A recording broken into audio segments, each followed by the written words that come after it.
காமிகா ஏகாதசி ஆடி மாத தேய்பிறை ஏகாதசி. ஆடி மாதம் தேய்பிறையில் வரும் ஏகாதசி திதியை காமிகா ஏகாதசியாக கொண்டாடுவர். காமிகா ஏகாதசியின் விரத பலன்களை நாம் காண்போம்.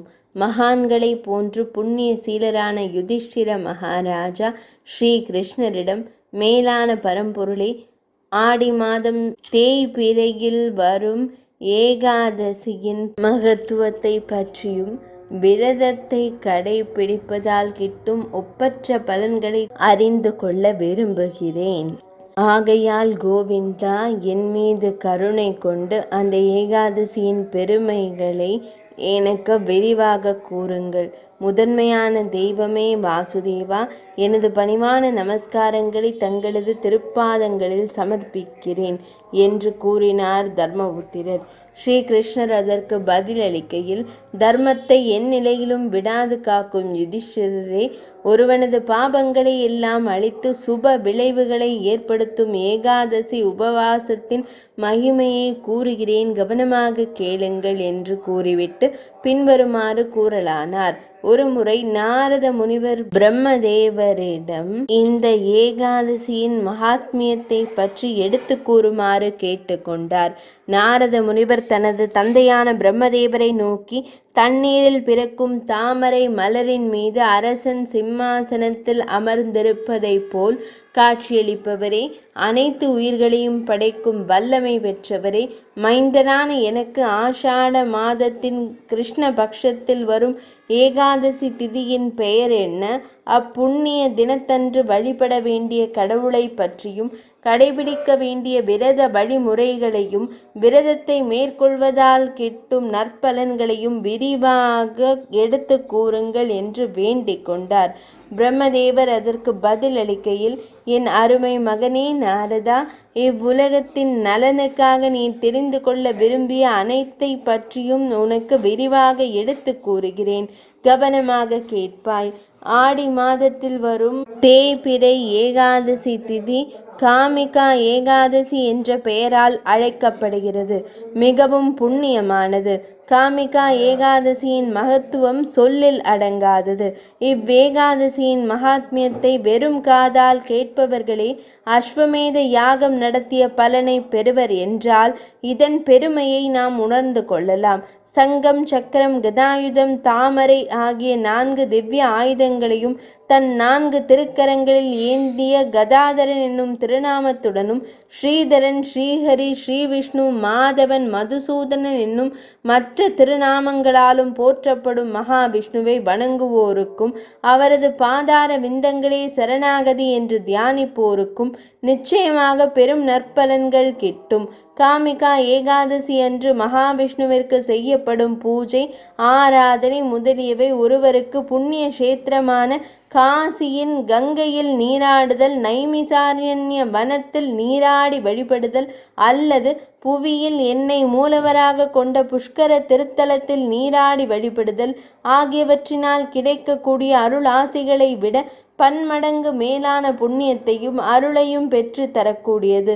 பனி சூழ் இமாலயத்தில் அமைந்துள்ள கேதார்நாத் சென்று பிரபு கேதாரநாதரின் தரிசனம் அல்லது சூரிய கிரகணத்தின் போது குருக்ஷேத்திரத்தில் புண்ணிய நீராடுதல் அல்லது பூமியை தானமாக அளிப்பதால் கிட்டும் புண்ணிய பலன் அல்லது பூஜைக்குரிய விஷ்ணு மூர்த்திகளாக கருதப்படும் சால கிராமங்களை தன்னகத்தே கொண்ட தெய்வீக நதியான கண்டகி நதியில் நீராடுதல் அல்லது சிம்மராசியில் குரு பகவான் கோட்சாரம் செய்யும் காலம் சோமவார பௌர்ணமி தினத்தன்று கோதாவரி நதியில் நீராடுதல், இவை அனைத்தையும் செய்வதால் கிட்டும் நற்பலனை விட ஆடி மாதம் தேய்பிறையில் வரும் காமிகா ஏகாதசி விரதத்தை அதற்குரிய வழிமுறைப்படி மேற்கொள்வதுடன் அன்று பகவான் ஸ்ரீகிருஷ்ணரை ஆராதனையுடன் வழிபடுவது மிக அதிக நற்பலன்களை அருளும்.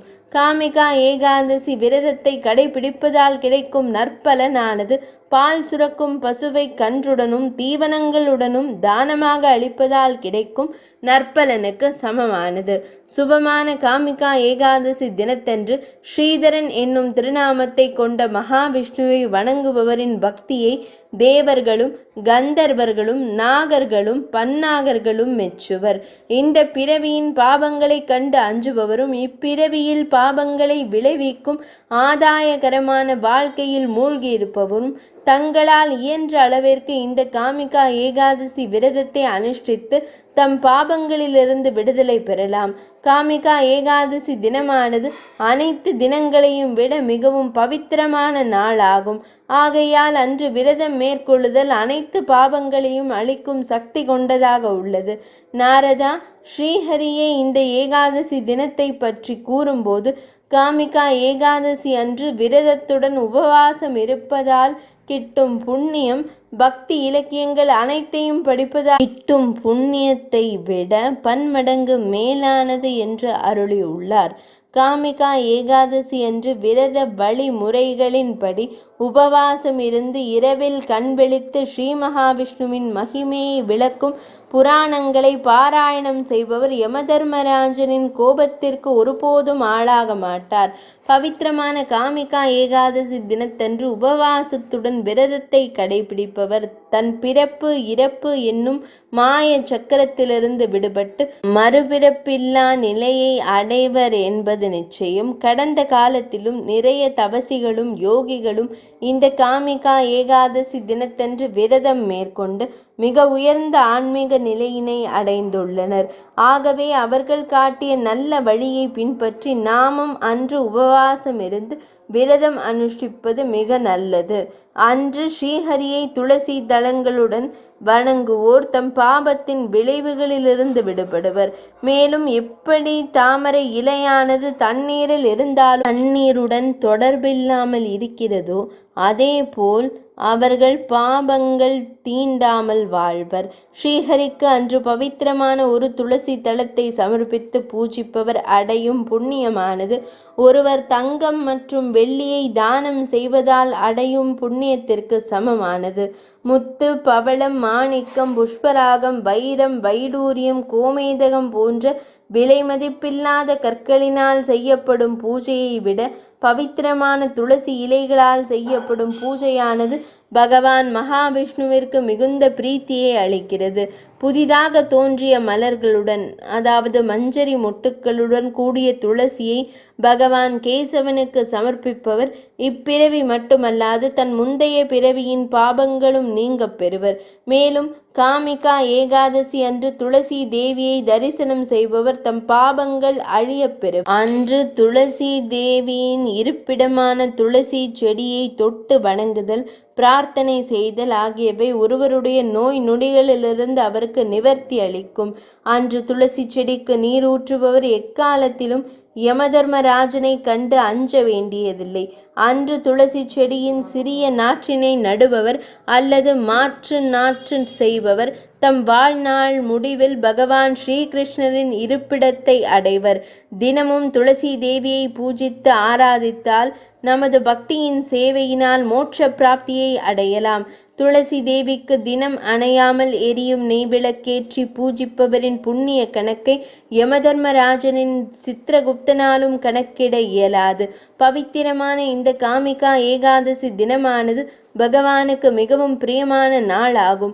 ஆகையால் அன்று முன்னோர்கள் அனைவரும் நெய்விளக்கேற்றி பகவான் ஸ்ரீகிருஷ்ணரை வழிபட்டு ஸ்வர்க்கத்தை அடைந்து அமிர்தத்தை பாக்கியம் பெற்றனர். அன்று எவரொருவர் நெய் அல்லது நல்லெண்ணெய் எண்ணெயினால் விளக்கேற்றி பகவான் ஸ்ரீகிருஷ்ணரை வழிபடுகின்றாரோ, பூஜித்து ஆராதிக்கின்றாரோ அவர் தனது பாபங்களிலிருந்து விடுதலை பெற்று முடிவில் சூரியனின் வாசஸ்தலமான சூரிய மண்டலத்தை 10 மில்லியன் விளக்குகளின் பிரகாசத்திற்கு சமமான பிரகாசமான உடலுடன் அடைவர். இந்த ஏகாதசியானது மிகவும் பவித்திரமானது மட்டுமல்லாமல் மிகவும் சக்தி பெற்ற நாளும் ஆகும். இந்நாளில் உபவாசம் இருக்க இயலாதோர் இங்கு குறிப்பிட்டுள்ள வழிமுறைகளை பின்பற்றினாலே தங்கள் முன்னோர்களுடன் ஸ்வர்க்கம் அடைவர். இவ்வாறு பிரம்மதேவர் கூறினார்.